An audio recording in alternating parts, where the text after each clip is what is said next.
عمران خان نے سپرنٹینڈنٹ اٹک جیل کے خلاف توہین عدالت کی درخواست دائر کر دی۔ درخواست میں کہا گیا ہے کہ عدالتی احکامات کے باوجود چیئرمین پی ٹی آئی کی ان کے بچوں سے ٹیلی فون پر بات نہیں کرائی گئی۔ آفیشیل سیکرٹ ایکٹ خصوصی عدالت نے چیئرمین پی ٹی آئی کی بچوں سے ملاقات کا حکم دیا تھا۔ درخواست میں استدعا کی گئی ہے کہ سپرنٹینڈنٹ اٹک جیل کو ذاتی حیثیت میں طلب کیا جائے اور توہین عدالت کی کارروائی کا آغاز کیا جائے۔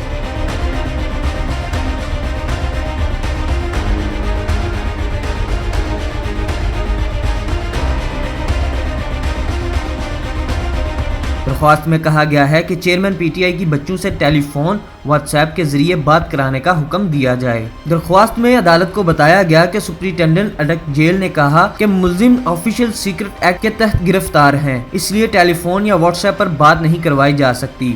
سپرنٹینڈنٹ نے کہا کہ ملزم سے بیرون ملک بیٹھے بچوں سے ٹیلی فون پر بات نہیں کروا سکتے۔ عمران خان کی طرف سے دائر درخواست میں کہا گیا ہے کہ آفیشیل سیکرٹ ایکٹ کے تحت فون پر بات کروانے میں کوئی قدغن نہیں۔